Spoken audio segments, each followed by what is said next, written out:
My fiancé was a golden heir of the capital's elite circle. Everyone said I was the love of his life. But before the wedding, he gave a detached smile to his group of childhood friends and said, "Don't you think she looks a lot like this dog?" I watched as he tossed a meaty bone to the dog at his feet. The dog wagged happily and rubbed against him, revealing the beaded bracelet hanging around its neck. It was identical to the one he gave me on my birthday. Later, I called off the engagement. He, on the other hand, followed me around like a stray dog, begging me to get back together. I only smiled faintly and said, "Elias, you're disgusting." Chapter 1. Come here. At 10 o'clock at night, Elias sent me a message on WeChat. The attached address was the most luxurious private club in the city. Lately, his stomach hadn't been well whenever he drank, even occasionally. I was always the one who went to pick him up. I had just reached the door of the private room when I heard his group of childhood friends jeering inside. "You're getting married tomorrow, and tonight's your bachelor party. Why are you just sitting there drinking? The ladies have been waiting forever." "Bro, why don't you just pick one and do a cross-cup toast to warm things up?" "Get lost." Elias cursed with a laugh. He clearly wasn't angry. He leaned lazily against the sofa and tipped his head back, taking a sip of his drink. The long line of his shoulders and neck shifted slightly. His chin lifted faintly, a flash of light passing through his eyes. In the dimly lit private room, it instantly formed a dangerously alluring scene. The women seated nearby had long since grown restless. But Elias didn't spare them even a glance. No one dared to provoke him. Someone couldn't help sighing. "Elias, you really are deeply in love with Emma." Hearing that, warmth spread quietly through my chest. 3 years ago, Elias had publicly announced our engagement, ignoring everyone's astonished looks. He held my hand firmly and took me to every occasion, telling everyone that I was the future lady of the house. No matter what people whispered behind my back, no matter how many beautiful women threw themselves at him, he never changed. A faint smile touched my lips. Just as I was about to push the door open, Elias gave a small smile to the person who had just spoken and said, "Don't you think Emma looks a lot like this dog?" As if understanding its owner's words, the German shepherd lying at his feet suddenly rubbed against his ankle. Elias stroked its fluffy fur, picked up a meaty bone from the coffee table, and casually tossed it in front of the dog. "You grow attached even to a dog, let alone a person." I watched with my own eyes as the dog happily clamped onto the bone, lifting its head in delight, revealing the beaded bracelet hanging around its neck. Black beads, simply looped once with a red string, plain to the extreme, exactly the same as the one Elias gave me on my birthday. Chapter 2. My fingertips trembled as I pulled the beaded bracelet from my bag. In all these years, Elias had never given me anything, except for this bracelet. But if I were to be precise, even this was the result of coincidence rather than intention. 7 years ago, National Geographic released a special feature titled, "Tibet, a Mysterious Paradise." In the high-definition photographs, the Tibetan sky was a flawless blue, the land vast and sacred. Our group decided to take a self-driving trip to Tibet together. At that time, standing beside Elias was his white moonlight, Nicole. He accompanied her on horseback rides, strolled through markets with her, quietly shielding her from the crush of the crowd. He didn't like taking photos, yet he smiled indulgently as she secretly snapped pictures of him again and again. When she occasionally got upset, he would gently rub her hair and laugh softly, spoiling her without restraint. A man so arrogant and untamed. For her, his expression softened, his features turning almost picturesque. As for me, I stood calmly at a distance, turned my gaze away, and looked toward the Tibetan pilgrims by the prayer wheels. Their skin was dark, their palms cracked, their cheeks flushed red. Life was harsh, yet their eyes were pure and clear, simple, but filled with quiet happiness. From the foot of the mountain to its peak, hands clasped together, step by step, kneel by kneel, they prostrated themselves forward, as if all the world's restlessness and suffering lay far away. Without realizing it, I knelt inside the temple and prayed for a safety talisman. That night, I fell asleep clutching the talisman in my hand. When the ground began to shake, a thunderous crash erupted outside the window. I jolted awake, gasping for breath as I ran outside. only to be shoved down by other guests in the corridor. The crowd was packed tight. Someone stepped hard on my knee. In that instant, pain shot through me, so sharp I couldn't even find the strength to get up. Just then, a scream rang out from the end of the corridor. It was Nicole's voice. The next second, a rush of wind swept past me, and all I could see was Elias's back. He passed by me without even glancing my way, as if I were nothing more than a grain of sand in the surging crowd, utterly insignificant. In the next instant, the ceiling shattered and collapsed with a deafening crash. Dazed, I felt something cold slide down my cheek. I reached up and realized it was blood streaming down from my scalp. No one had expected that we would run into an earthquake before everything plunged into complete darkness. I didn't actually blame him for stepping past me. After all, we were only childhood friends who had grown up together. When I opened my eyes again, I was already in the hospital. The sharp smell of disinfectant filled the air. I hadn't expected to see Elias sitting in my hospital room. Light streamed through the window, spilling across the white sheets, stinging my eyes with a dull ache. Instinctively, I reached for my pocket. It was empty. Noticing my movement, Elias pressed his lips together lightly. When the rescue workers found you, you were clutching a safety talisman in your hand the whole time. They said that surviving such a major earthquake was thanks to the Buddha's protection. But Nicole wasn't as lucky as you. She was badly injured and was still in the ICU yesterday. So I gave the talisman to her first. His voice was low and calm in my ears. My throat was painfully dry. I couldn't say a word, only listen in silence. Perhaps pain always comes with delay. Now, my head was wrapped in bandages. The anesthesia had worn off, and waves of needle-like pain stabbed through me. In the reflection of the hospital window, I saw my own face, pale, lips cracked, and slightly deprived of oxygen. When I remained silent, Elias frowned.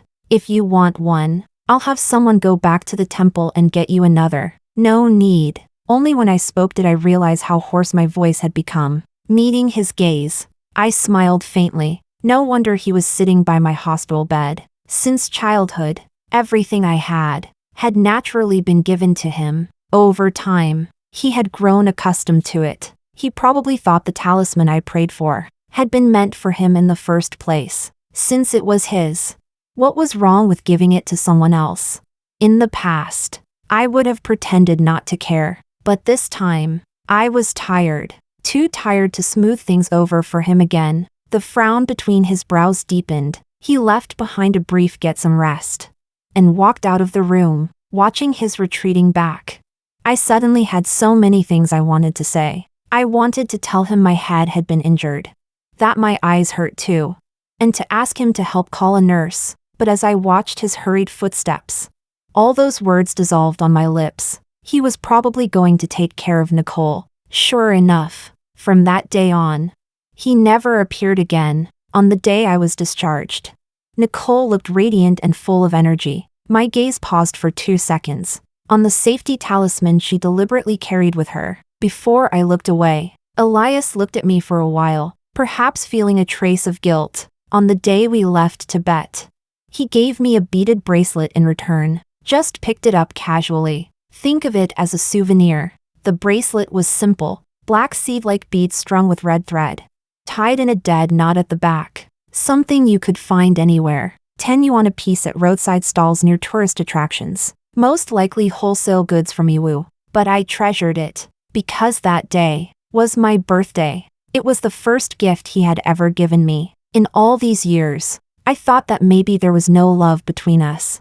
But at least our relationship wasn't bad. Now I see. I had overestimated myself. I lifted my eyes and looked at the German shepherd, circling around his feet, acting spoiled. My gaze was hollow. So this was how he saw me, even as his fiancé. I was no different from his dog. Chapter 3. I pushed open the private room door, perhaps sensing the presence of a stranger. The dog suddenly started barking wildly at me. His group of childhood friends stared at me awkwardly. In an instant, the atmosphere dropped to freezing point. What broke the strange tension was the sound of a phone ringing. Elias's phone lit up, vibrating slightly. The caller ID showed a name that had vanished from our lives for years, Nicole. He lowered his eyes and looked at it calmly. He neither answered nor hung up. He simply stared at those 2 words. As if time itself had frozen around that name, I clenched my palm tightly. Only then did the pain begin to spread, bit by bit. So he had never truly let go of the past. So these 3 years of engagement were nothing but my own delusional dream. Elias. Let's talk alone. The ringtone abruptly stopped. Like a kite whose string had been cut, vanishing without a sound, he flipped the phone face down, took a sip of his cocktail, and looked at me with a half smile that wasn't quite a smile. Emma, don't make a fuss. The wedding is tomorrow. His lazy expression was exactly the same as always. As if nothing at all had just happened. Inside the room, the women who had once envied me now looked at me with mockery and pity. I stared at him deeply. Something inside me cracked apart. And in that instant, I felt utterly shattered. I left the private room. Footsteps followed behind me. When I turned around, I realized it wasn't Elias, but one of his childhood friends, sister-in-law. Don't misunderstand. Nicole just finished her degree abroad and is coming back tomorrow. Calling my brother was probably just catching up. Tomorrow is the wedding. So don't. I didn't hear the rest, but none of it mattered anymore. See? Everyone knew Nicole was coming back. Only I, like an outsider, knew nothing at all. Chapter 4. The next day, guests arrived from all over the country to attend our wedding, inside the most magnificent hotel in the city. The stylists looked at me in awe as I changed into the main wedding gown, snapping photos while sighing in admiration. You're absolutely the peak of my career. Once your husband sees you, he won't be able to look away. I smiled and thanked them for their kind wishes, even though, deep down, I knew they were nothing more than wishful thinking. Not meant to be taken seriously. There's still plenty of time. Why don't you take a walk nearby and relax a bit? The makeup artist glanced at my legs, which showed faint signs of varicose veins from standing too long, and kindly made the suggestion. I smiled and nodded, pushed open the suite door, and headed toward the floor-to-ceiling windows to get some fresh air. Just then, a familiar voice drifted over from not far away. Elias, you were the one who said you'd take me far away with you. You were the one who never showed up. What right do you have now to look at me like that? I let out a self-mocking smile. So Nicole's catching up, had caught up all the way to my wedding. I shouldn't have been surprised. Yet for some reason, the pain still welled up layer after layer. Nicole, I've spoiled you for too long. Is that why you've developed the habit of speaking nonsense without thinking? When I rushed to the airport that day, you weren't there at all. I waited the whole night, and now you say I stood you up. Gone was Elias's usual laziness and casual ease. His voice was cold, focused. Nicole smiled through her tears. I stood you up. For you. I even tried to kill myself. Emma was at the airport that day. Didn't she tell you?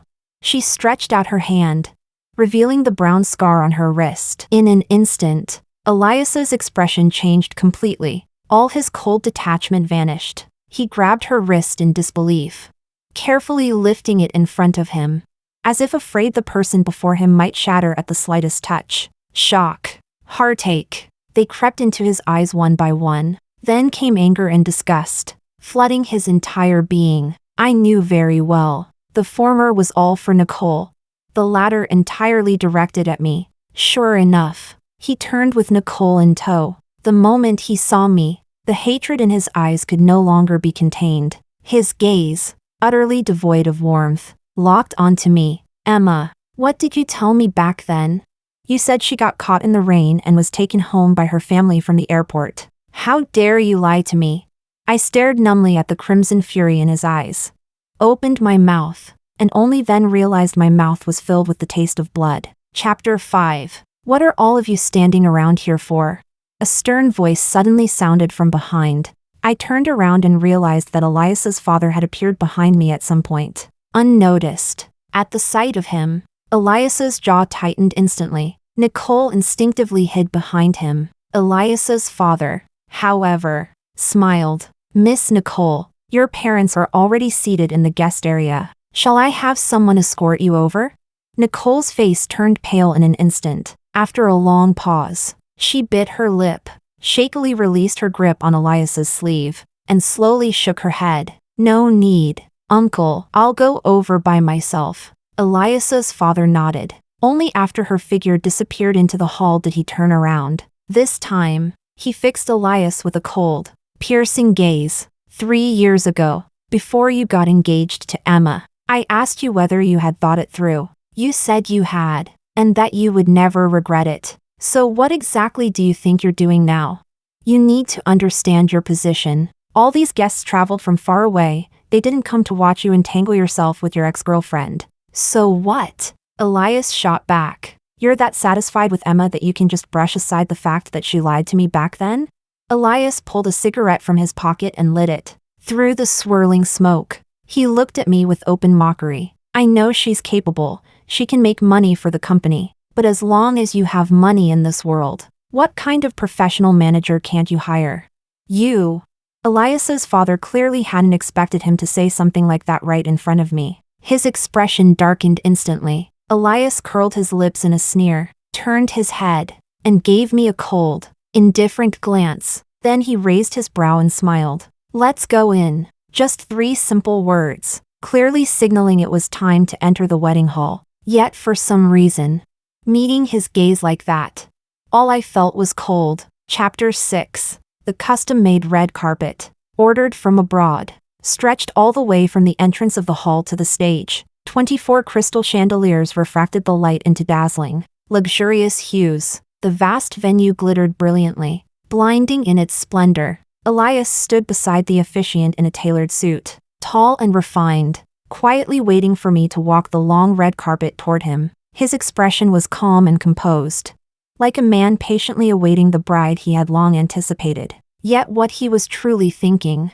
only he himself knew. Elias's father held my arm, his expression steady. Don't get distracted. Watch your step. No one questioned why there were no guests from the bride's side present, because everyone knew I had grown up in Elias's family. His home had always been my home. However, the moment Elias's father placed my hand into Elias's, the corner of Elias's lips twitched. In front of all the guests, he gave a cold, indifferent smile. I was bored back then and wanted to find someone to play with. Now, I'm tired of it. Emma, I will never marry you in this lifetime. His voice, amplified through the officiant's microphone, echoed into every corner of the venue. I lifted my head and looked at him. Below the stage, there was a deathly silence. The guests went from hushed murmurs and whispered discussions to rising commotion, shock written plainly across their faces. Elias, what nonsense are you spouting?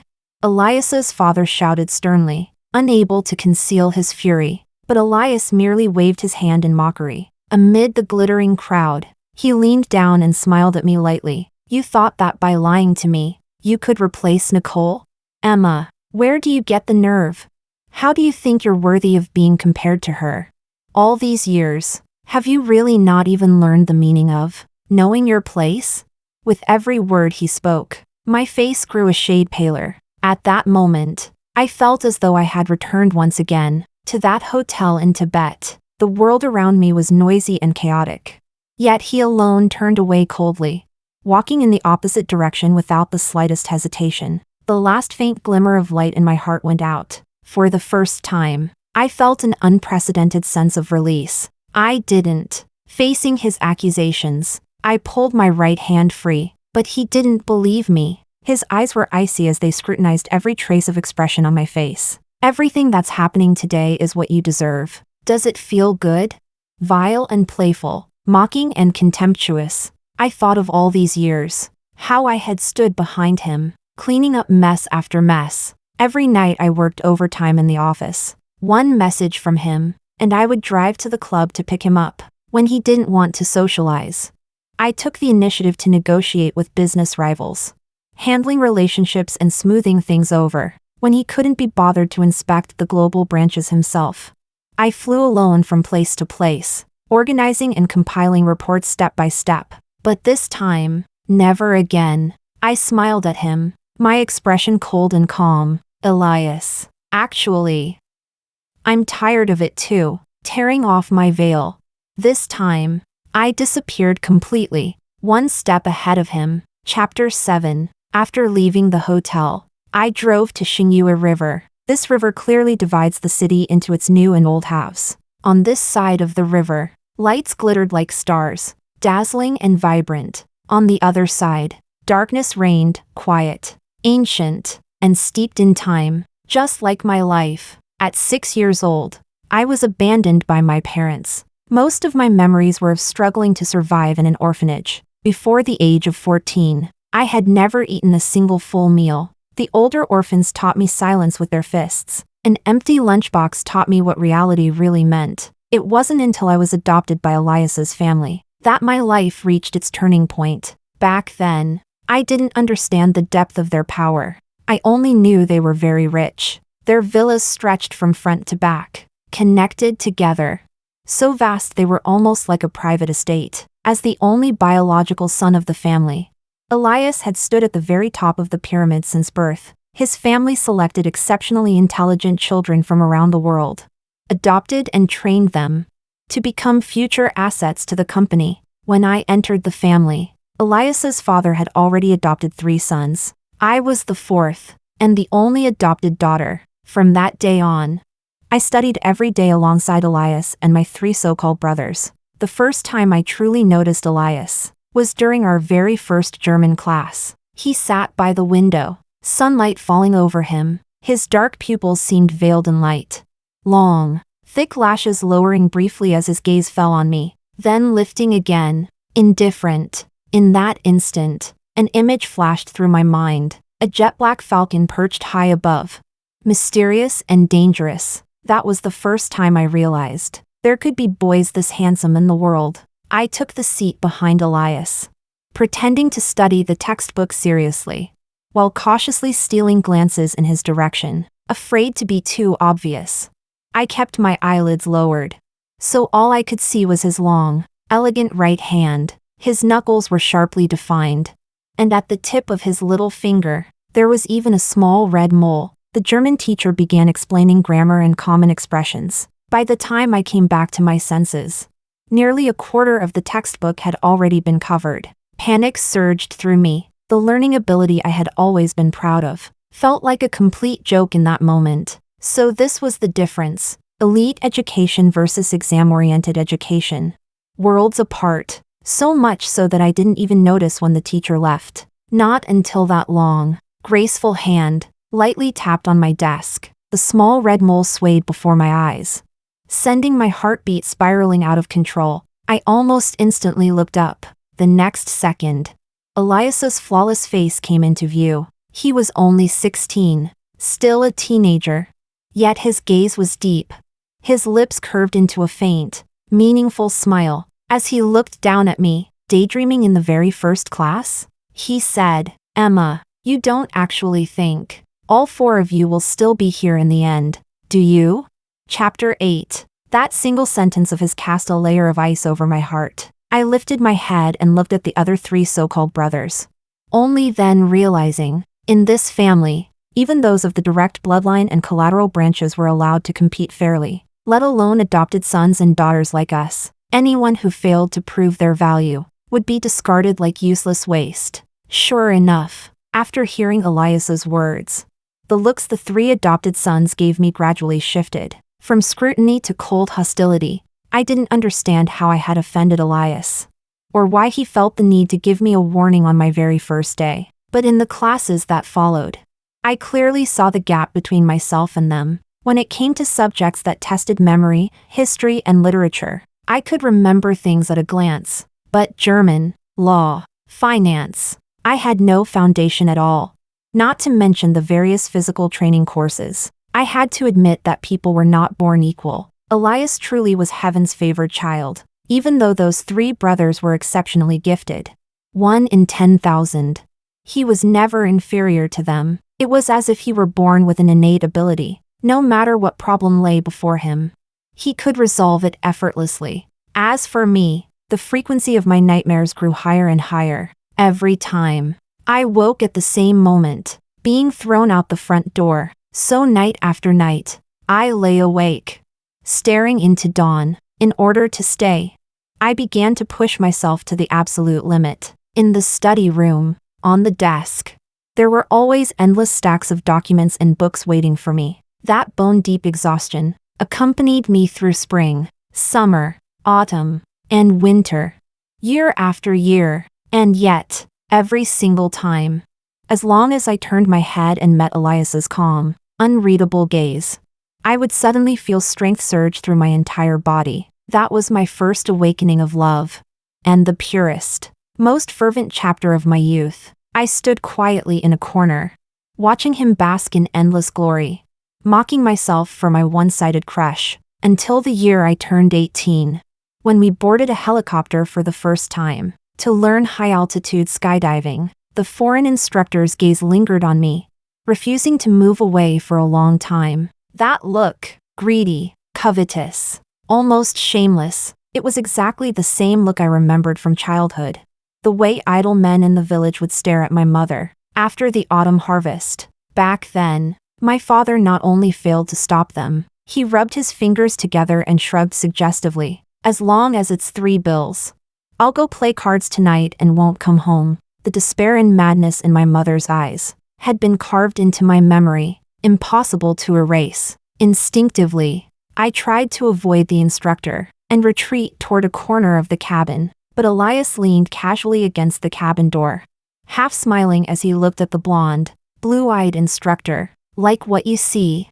The instructor's face stiffened instantly, his expression turning awkward. If you've got too many eyeballs, I don't mind making sure you never use them again. In that instant, the man's embarrassment turned into fear. He hurriedly looked away, not daring to glance at me again, not even when he spoke. The 3 brothers also swept their gazes over me, their eyes filled with unreadable meaning. I stood there frozen, my mind buzzing loudly, with only one thought echoing inside. Elias, did he just help me?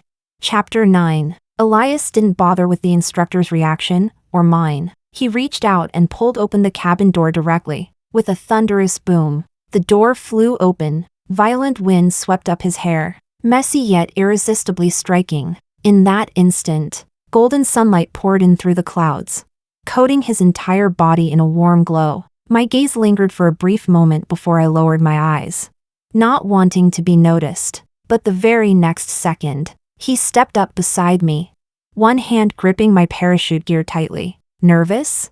The airflow was too strong. I couldn't hear his voice clearly, only barely make out the shape of those 2 words from his lips. I subtly clenched the hem of my clothes, forcing my gaze to meet his as naturally as possible. No, the word had barely left my mouth before it was torn apart by the wind. A moment later, I realized how foolish I'd been, afraid that Elias hadn't heard me. I hurriedly shook my head to signal that I wasn't nervous. But the truth was, I was afraid of heights. From the very second I stepped onto the helicopter, I hadn't dared to look out the window. I didn't know whether he truly knew about this weakness of mine, or whether, as always, he was deliberately teasing me. But one thing I understood clearly: in this family, no weakness was tolerated. My 3 brothers had been watching me in secret all along. One wrong step, and I would become a discarded pawn. The corner of Elias's lips lifted slightly. For some reason, though there was no sound at all, I felt as if I heard him let out a quiet chuckle. The next second, he grabbed my wrist and pulled me straight out of the cabin. A violent sensation of weightlessness slammed into me. Panic, despair, fear, one after another. They crashed down. My heart went wild, completely out of control. A roaring filled my ears. I even suspected the tiny blood vessels in my ears were about to burst. And then, I suddenly felt a faint movement in my palm. He gently hooked his finger against it, a slight itch, and a trace of warmth. The next moment, 10,000 meters above the ground, 2 loud bangs echoed. The parachutes burst open above our heads. The terrifying weightlessness and fear vanished in an instant. In the distance lay endless clouds and radiant light. Below us stretched rolling fields of green and the noisy human world. And when I turned my head, I met Elias's lazily lifted gaze. That was the first time I didn't feel alone. Chapter 10. The memory of my first skydive made me no longer so afraid of heights. For For the first time, and quite unusually, I even ranked higher than my 3 brothers in an outdoor training project. So much so that my adoptive father was in a particularly good mood. With a grand wave of his hand, he rewarded me with a birthday gift. 18 years old. You're officially an adult now, Emma. Tonight, I'll introduce you to everyone. He announced that he would personally host my coming-of-age ball at the old residence, formally presenting me to high society as the family's adopted daughter. That was the first time I truly saw the social circle of his family. Everywhere I looked, there were elegant gowns, jeweled hairpins,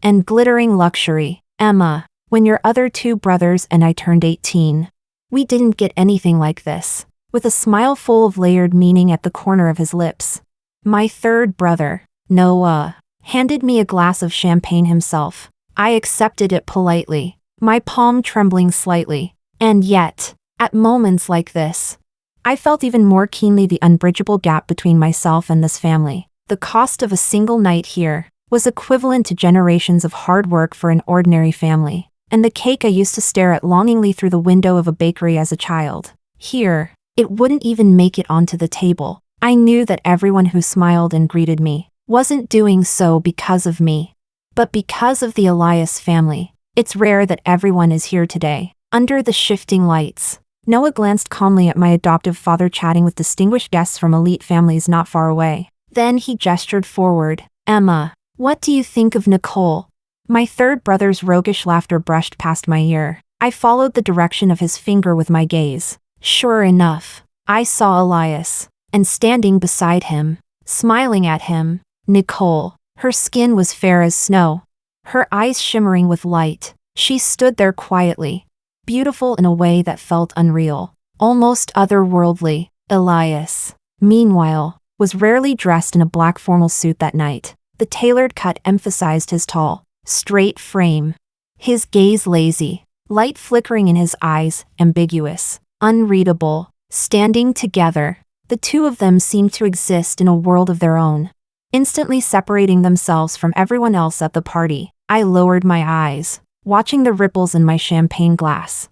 My voice as calm as ever. Miss Nicole is heaven's chosen, completely different from someone like me, an adopted child who had merely been claimed. Soft laughter came from the brothers beside me. True, but you probably don't know yet. She's not only the precious jewel of her family, she's also Elias's one and only. They just made their relationship official recently. My 3rd brother cast me a leisurely glance before turning away with a smile. When the clock struck 8 in the evening, the guests who had been exchanging pleasantries instinctively lowered their voices and looked in my direction. As the main character of the night, my adoptive father had long announced that Elias and I would dance the opening dance together. However, amid the shifting lights and countless gazes, Nicole quietly tugged at Elias's sleeve. Elias, let Uncle dance with Emma instead. I'll be your partner. My adoptive father raised his eyebrows slightly, clearly not expecting such a small interruption,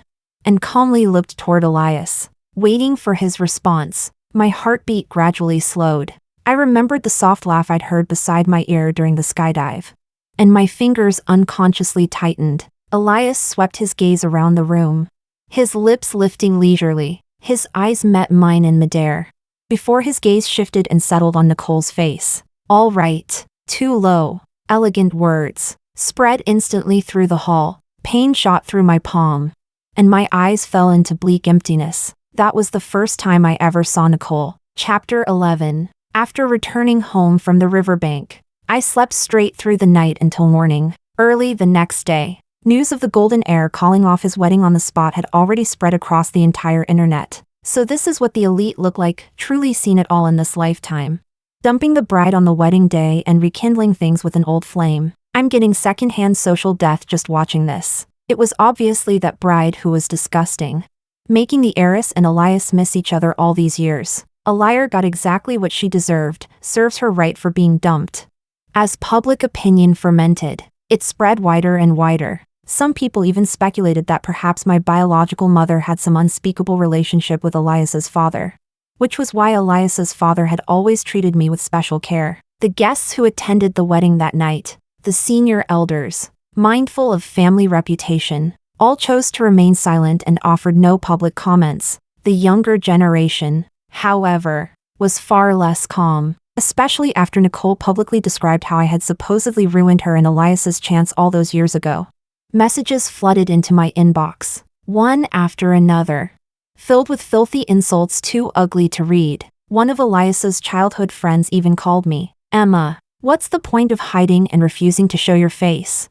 Tonight Elias is treating everyone to dinner to welcome Nicole back. If you have even a shred of conscience, come over and apologize to her." I looked up at the sky, a deep sapphire blue, cloudless for miles, and let out a mocking smile. Sure, he clearly hadn't expected me to agree so readily. When he relayed my response to Elias, I heard a scoff on the other end of the line. I hung up the phone and glanced at the calendar. I took out an outfit from the wardrobe, changed, and put on light makeup. Elias, you say I'm a liar, but do you know what the most vicious kind of liar in this world looks like?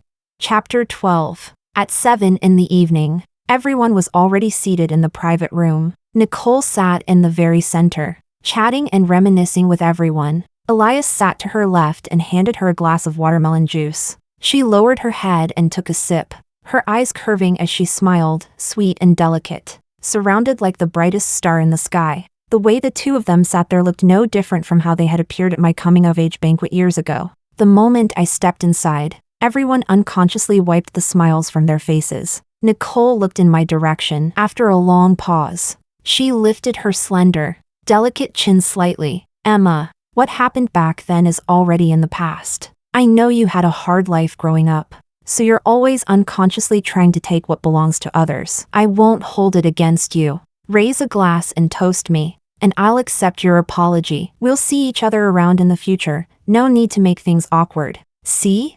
How magnanimous, how gracious." She was about to rekindle things with Elias, and as his adopted sister, I would inevitably cross paths with her in the future. So she decided to play the generous adult. Let bygones be bygones and spare me. I took a sip of my drink and looked toward Elias beside her. From beginning to end, his expression was cold, the kind of indifference reserved for a stranger, casual, detached, unconcerned. Before I could say anything, he spoke flatly. "One glass isn't enough. If you're going to toast, make it a dozen." Someone immediately brought over a dozen glasses, filling them with red wine and stacking them together, mixed with the watermelon juice already on the table. From a distance it all looked like a sea of red. Everyone in the room stared at me, as if watching a piece of entertainment. I didn't move. At that moment, a knock suddenly sounded at the door. The door hadn't actually been closed. Everything that had just happened inside had been seen clearly by the person outside. The third brother, wearing gold-rimmed glasses, let his gaze sweep over the watermelon juice and red wine on the table before calmly looking at Elias.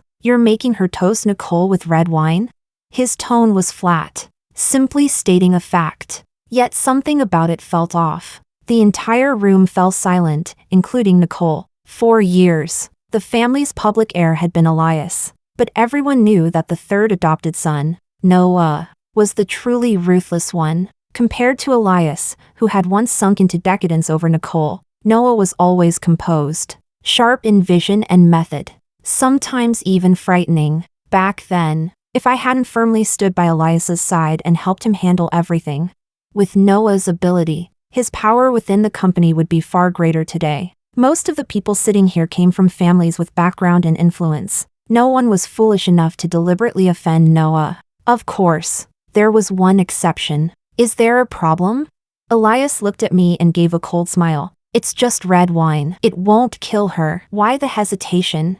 Noah looked at the red wine on the coffee table as if he'd heard a joke, neither agreeing nor objecting. "Or is it that you think red wine isn't strong enough, Emma, and you want to switch to something else?"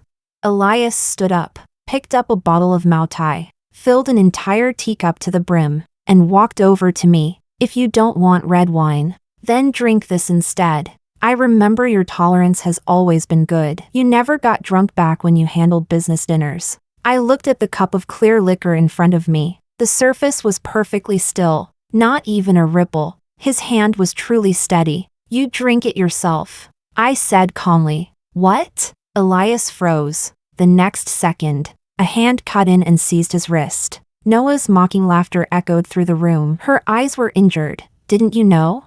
Hesitating? She can't even tell red wine from watermelon juice. How exactly is she supposed to toast your precious young lady? As soon as the words fell, Elias stiffened, but quickly, his brows furrowed, and he returned to his usual expression. Eye injury? What new trick is this now? Emma, you lie so easily these days?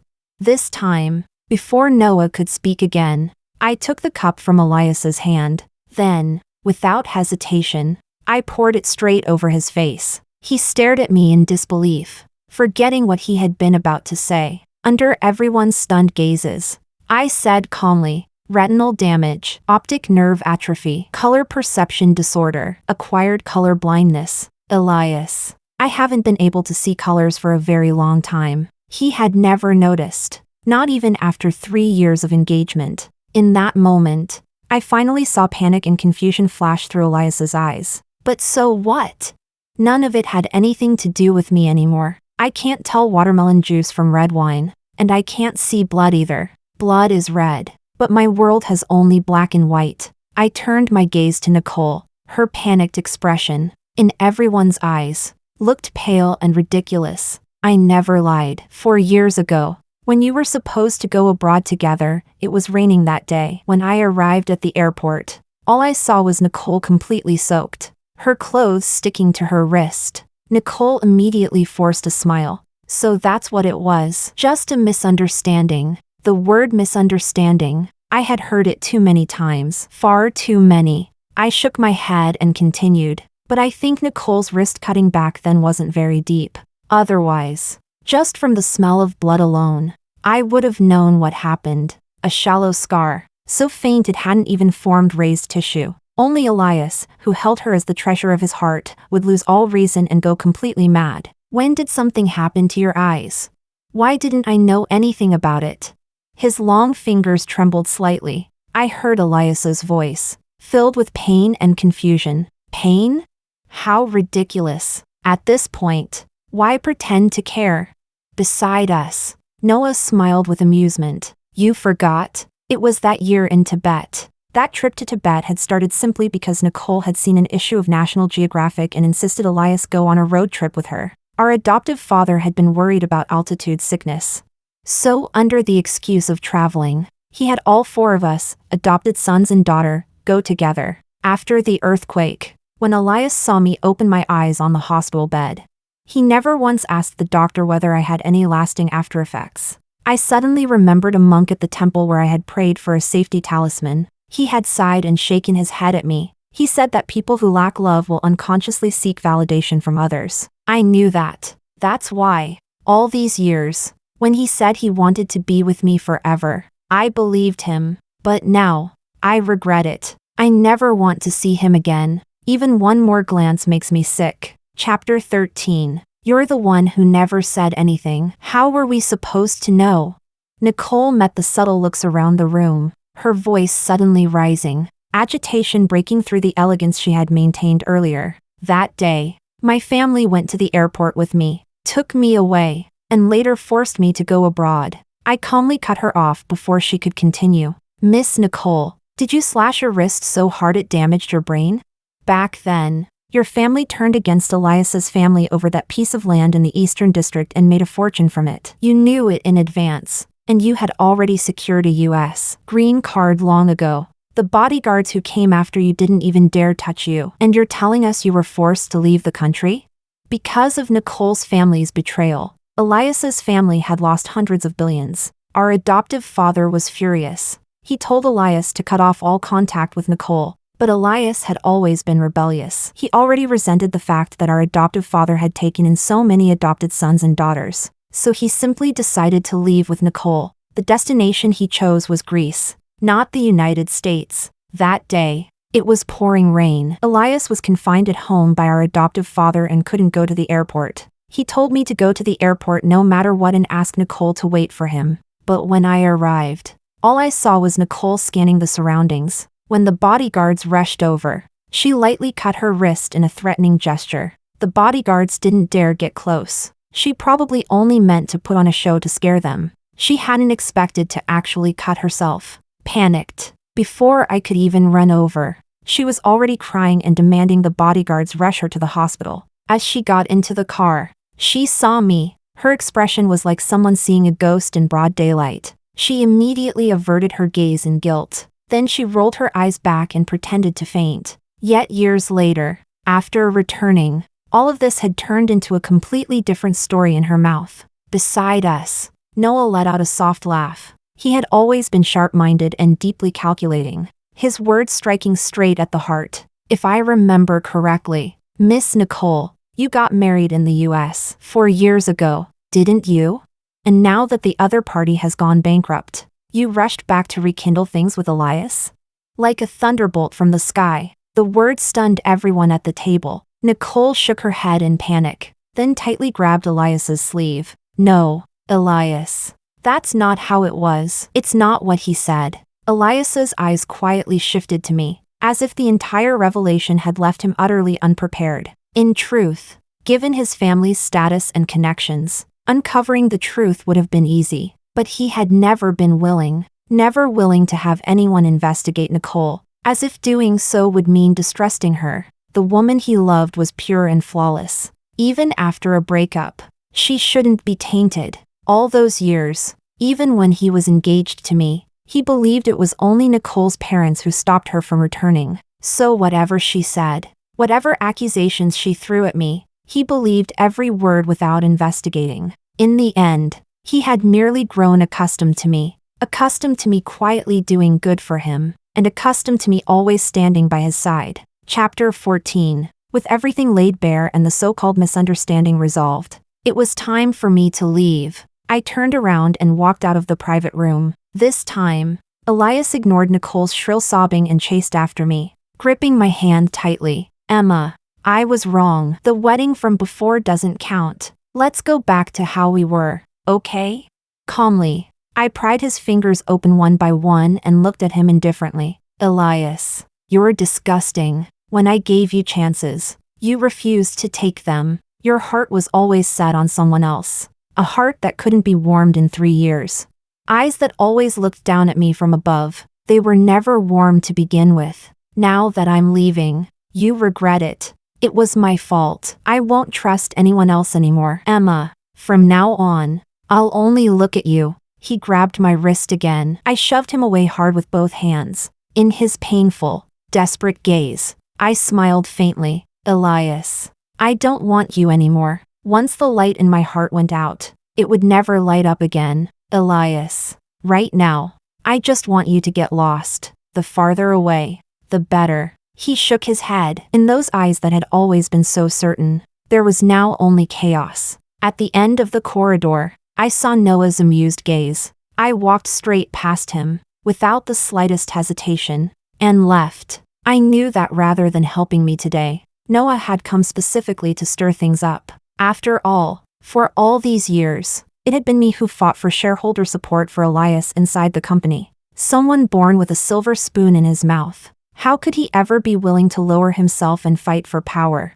Elias had always taken it for granted, firmly believing that no matter what, he would be the final winner. Unfortunately, he misjudged his opponent, and he miscalculated me. I didn't have ambitions like Noah's, but when I said I was letting go, I truly meant it. On Monday morning, I went to the company to pack up my things and complete my resignation. Before leaving, I went to the chairman's office and bowed deeply to my adoptive father. Dad, I'm leaving. In just a few days, his hair had gone noticeably grayer, as if he had aged 10 years overnight. I knew that the online fallout over the past few days had caused considerable negative impact on the company. Most eye-catching of all was the full video from that night in the private room. It was probably deliberately leaked by Noah. After the public wedding cancellation, the entire family had become a focal point of online attention. Once the video came out, people began digging into Nicole's ex-husband. Sure enough, 4 years ago, under the guise of studying abroad, she went to the US and married an American. He was a classmate from her high school overseas summer camp, and the two had stayed in close contact all along. From Nicole's breakup with Elias to her marriage, less than 2 weeks had passed, seamless, without a gap. Unfortunately, This year's financial crisis swept across most of the United States, and the man went bankrupt. Nicole divorced without hesitation and rushed back to China. Those who once praised Nicole's true love were now raging online, and the cyberbullying against me completely reversed direction. The ex-fiancé is really tragic, running the family business for her future husband while being framed and humiliated. So much money spent, and this is the heir they raised? The shareholders must be crying. Better to step aside and let someone capable take over, otherwise the entire fortune will be ruined. I assumed my adoptive father had seen all of this. Some of it was probably Noah's doing, and some may have come from other branches of the family. After all, the Elias family creed was simple: the capable take the position, as long as it benefited the family business. Even the adoptive father couldn't stop others from rising. But people, after all, have private feelings. 3 years ago, when my adoptive father suffered a heart attack, I rushed him to the hospital in time and saved his life. Standing by his hospital bed, I agreed to marry Elias and do everything I could to secure his position as heir. Now that I was leaving, those burdens would fall back onto Elias himself. Whether he rose to unimaginable wealth or slowly declined, I no longer cared. I was grateful for my adoptive father's years of care and cultivation. But after all these years of exhausting myself for the company, it was enough. Emma, where do you plan to go? After a long pause, my adoptive father's aged voice sounded. I shook my head. I haven't decided yet. In truth, I had already decided.